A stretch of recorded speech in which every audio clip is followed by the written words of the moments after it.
하나님 감사합니다. 구정 연휴를 맞아 우리가 다시 한 해를 맞이하며 새로운 결단으로 출발할 수 있는 은혜의 때를 주셔서 감사합니다.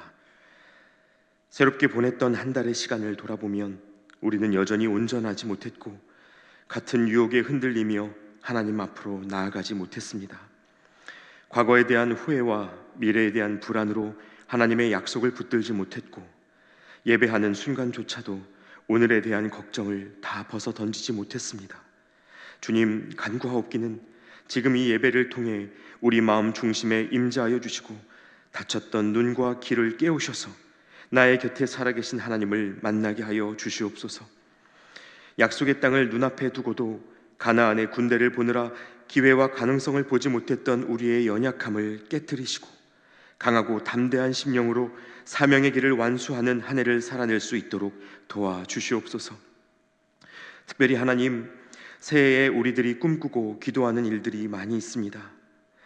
사람이 자기의 길을 계획할지라도 그 걸음을 인도하시는 분은 하나님이라 하셨사오니 우리가 홀로 걷지 않게 하시고 하나님과 동행하며 하나님을 따라 걷게 하여 주시옵소서. 그리하여 여호와 일에 하나님의 예비하심을 발견하며 감격하는 은혜를 우리에게 더하여 주시옵소서. 만일 우리 안에 하나님의 뜻과 상관없는 주장과 계산이 있다면 깨닫게 하시고 고쳐주셔서 이 땅에 선하신 하나님의 뜻을 이루는 통로로 우리가 다시 서게 하여 주시옵소서. 질병으로 인해 기도하시는 분들, 경제적인 어려움으로 인해 기도하시는 분들, 가정과 관계와 진로의 문제들로 하나님의 도우심을 기다리며 기도하는 성도님들에게 응답하여 주시고 주어진 것들을 믿음과 소망으로 받아 감사의 고백을 놓치지 않도록 도와주시옵소서. 2025년 올해의 모든 순간이 하나님 손에 있는 줄 믿사오니 이 한 해를 마치는 때에 하나님이 하신 일들로 말미암아 찬양의 제사를 올려드리는 우리가 되게 하여 주시옵소서. 이제 하나님, 오늘도 우리에게 주시는 하나님의 말씀 앞에 섭니다. 낯선 지명을 함께 읽어가며 이스라엘의 가나안 입성 역사를 우리가 보고 있는데 말씀의 한 구절 한 구절이 들려질 때마다 우리가 하나님의 마음을 깊이 깨달아 알게 하시고 또 한 번 믿음의 걸음을 이어갈 수 있는 힘을 얻게 하여 주시옵소서. 여호수아와 갈렙의 선택이 오늘 우리 한 사람 한 사람의 선택으로 이어질 수 있도록 함께하여 주시옵소서. 날마다 가장 좋은 것으로 우리를 이끄시고 붙드시는 예수 그리스도의 이름으로 기도하옵나이다. 아멘. 이제 오늘 우리에게 주시는 하나님의 말씀 함께 보겠습니다. 하나님의 말씀은 여호수아 19장 31절부터 51절까지의 말씀입니다. 여호수아 19장 31절부터 51절까지의 말씀을 봉독하겠습니다. 아셀 자손의 지파가 그 가족대로 받은 기업은 이 성읍들과 그 마을들이었더라. 여섯째로 납달리 자손을 위하여 납달리 자손의 가족대로 제비를 뽑았으니 그들의 지역은 헬렙과 사하나님의 상수리 나무에서부터 아담이 네겝과 얌느에를 지나 락꿈까지요 그 끝은 요단이며 서쪽으로 돌아 아스노 다볼에 이르고 그곳에서부터 훅곡으로 나아가 남쪽은 스불론에 이르고 서쪽은 아셀에 이르며 해 뜨는 쪽은 요단에서 유다에 이르고 그 견고한 성읍들은 시딤과 세르와 함맛과 락갓과 긴네렛과 아다마와 라마와 하솔과 게데스와 에드레이와 엔하솔과 이론과 믹다렐과 호렘과 벳아낫과 벳세메스니 모두 19성읍과 그 마을들이라. 납달리 자손의 지파가 그 가족대로 받은 기업은 이 성읍들과 그 마을들이었더라. 일곱째로 단 자손의 지파를 위하여 그들의 가족대로 제비를 뽑았으니 그들의 기업의 지역은 소라와 에스다올과 이르세메스와 사알라빈과 아얄론과 이들라와 엘론과 딥나와 에그론과 엘드게와 기쁘돈과 바알랏과 여훗과 브네브락과 가드 림몬과 메얄곤과 락곤과 요빠 맞은편 경계까지라. 그런데 단 자손의 경계는 더욱 확장되었으니 이는 단 자손이 올라가서 레셈과 싸워 그것을 점령하여 칼날로 치고 그것을 차지하여 거기 거주하였음이라. 그들의 조상 단의 이름을 따라서 렛셈을 단이라 하였더라. 단 자손의 지파가 그의 딸린 가족대로 받은 기업은 이 성읍들과 그들의 마을들이었더라. 이스라엘 자손이 그들의 경계를 따라서 기업의 땅 나누기를 마치고 자기들 중에서 눈의 아들 여호수아에게 기업을 주었으니 곧 여호와의 명령대로 여호수아가 요구한 성읍 에브라임 산지 딥낫세라를 주매 여호수아가 그 성읍을 건설하고 거기 거주하였더라. 제사장 엘르아살과 눈의 아들 여호수아와 이스라엘 자손의 지파의 족장들이 실로에 있는 회막 문 여호와 앞에서 제비 뽑아 나눈 기업이 이러하니라. 이에 땅 나누는 일을 마쳤더라. 아멘. 할렐루야. 여러분 반갑습니다. 구정 연휴 설날인데요. 오늘도 말씀 앞에서 하나님 만나기를 힘쓰는 우리 성도님들 한 분 한 분에게 하나님께서 새해에 큰 축복 내려주시기를 소망합니다. 이제 여러분 오늘 본문을 끝으로 마지막까지 남았던 7지파를 포함하여 이스라엘 12지파의 땅 분배가 모두 끝났습니다. 오늘 말씀에서 땅을 분배받은 지파는 어제와 마찬가지로 총 3지파인데요 12지파 중 가장 북쪽 땅을 분배받은 아셀, 납달리 그리고 단 지파입니다. 어제 보셨던 그 땅 분배 지도를 다시 한번 보시면서 이들이 할당받은 땅의 지리적 위치를 먼저 확인해 보시면 좋겠는데요 제일 위쪽에 3지파가 보이실 겁니다. 그 중에서도 먼저 아셀 지파는 두로와 시돈 땅으로 잘 알려져 있는 가나안 북부 해안가를 받았고요 납달리는 그와 반대로 갈릴리 호수 인접 산간 지역을 분배받았습니다. 그리고 단 지파는 이들보다도 더 올라가서 북쪽 끝 그 국경지대를 받아서 살아가게 됐습니다.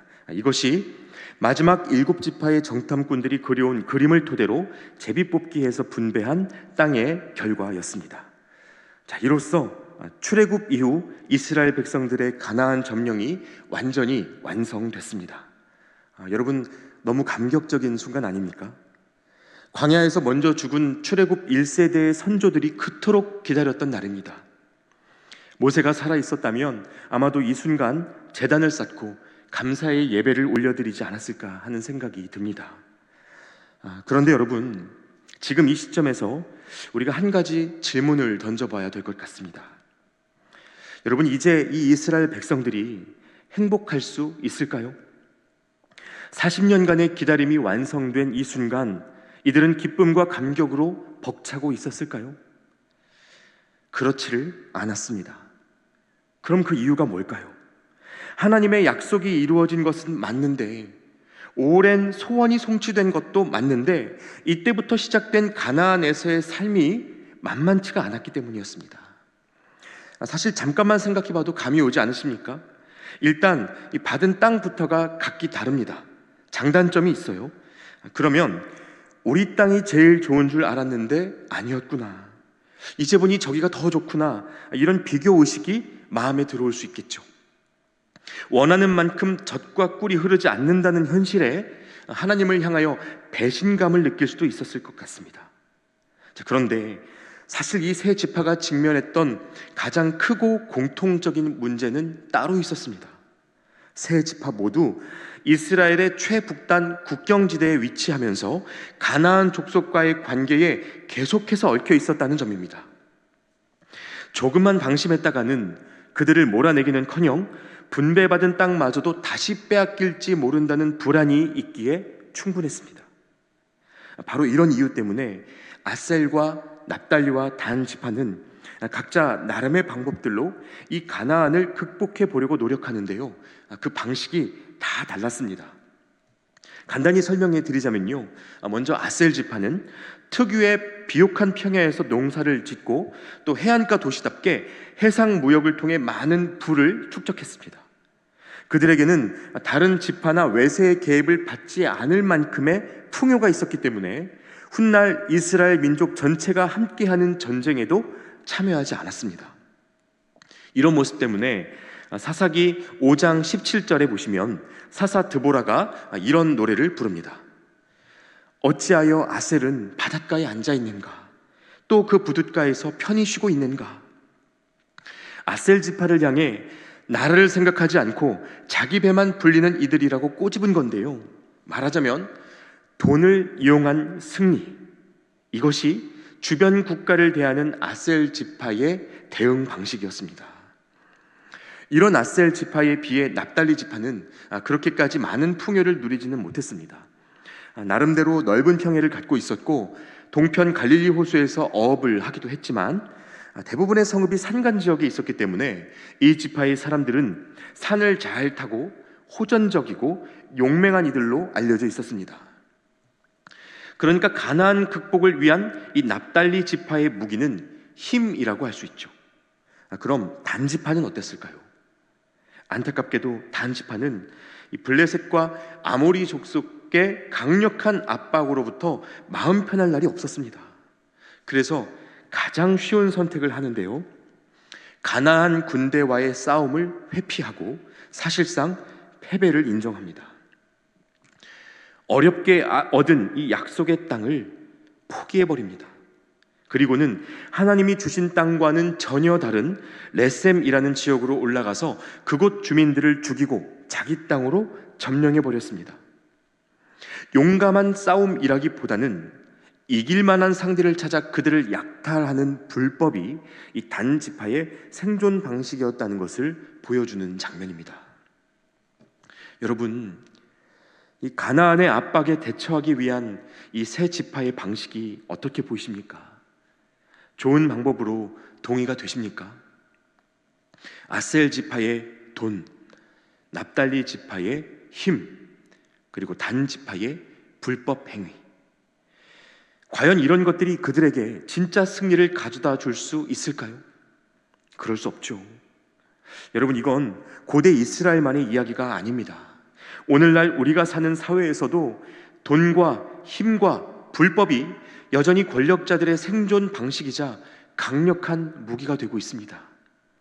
심지어 그리스도인들마저도 똑같은 무기를 들고 싸우려고 하는 경우가 얼마나 많은지 모릅니다. 여러분, 성경은요, 이런 방식으로 대항했던 아셀과 납달리와 단 지파가 결국 가나안의 영향력을 완전히 떨쳐버리지 못했다는 것을 단호하게 밝히고 있습니다. 사사기 1장 32절부터 34절까지 이들의 이야기가 이렇게 기록되어 있습니다. 제가 세 번역으로 읽어드리겠습니다.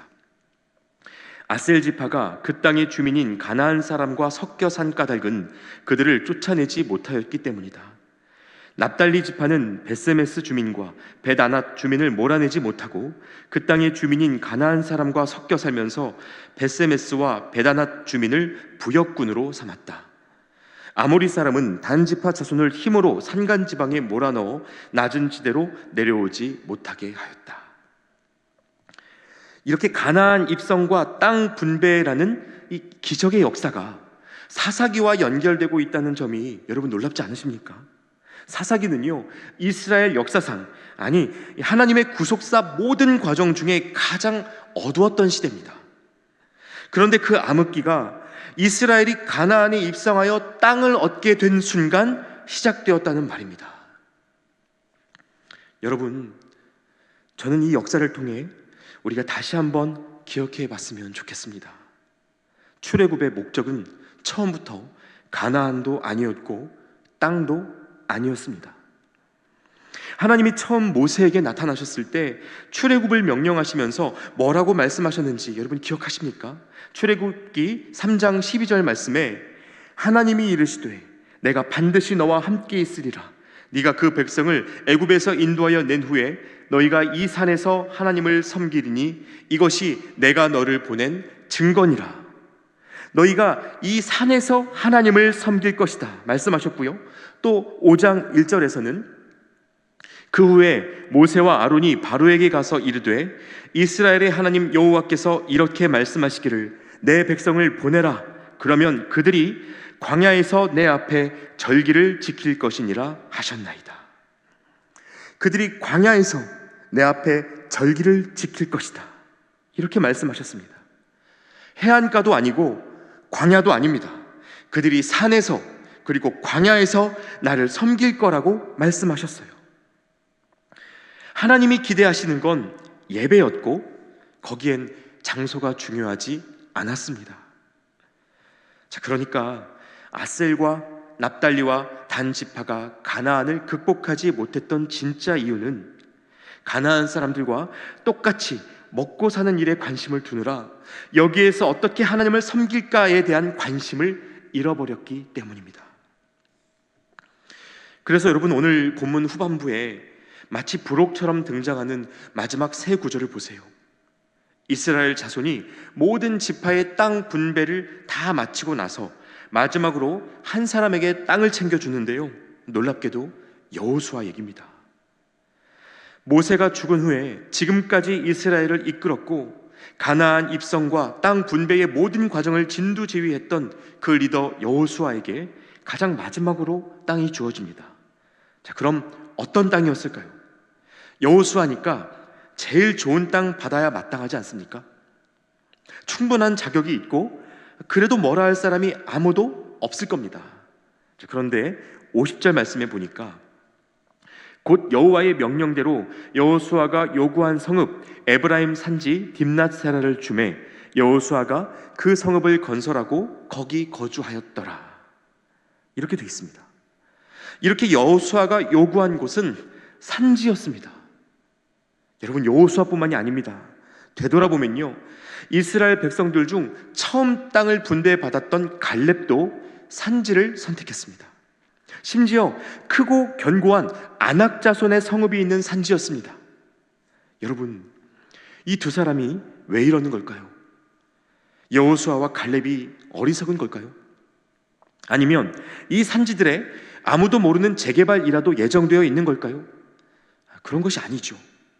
기준이 달랐던 겁니다. 어디로 가야 편안하고 안전하게 우리 후손들이 잘 살 수 있을까가 아니라 하나님이 어디에서 예배 받으셔야 할까? 하나님의 주권이 회복되어야 할 땅, 다시 말해 복음이 필요한 땅이 어디일까? 마치 선교지 파송을 앞두고 가야 할 땅을 구하며 기도하는 선교사님들처럼 여호수아와 갈렙의 최우선 관심사는 하나님을 섬기는 일에 있었다는 말입니다. 그래서 성경에 등장하는 거의 모든 믿음의 사람들이요, 자이든 타이든 광야로 갑니다.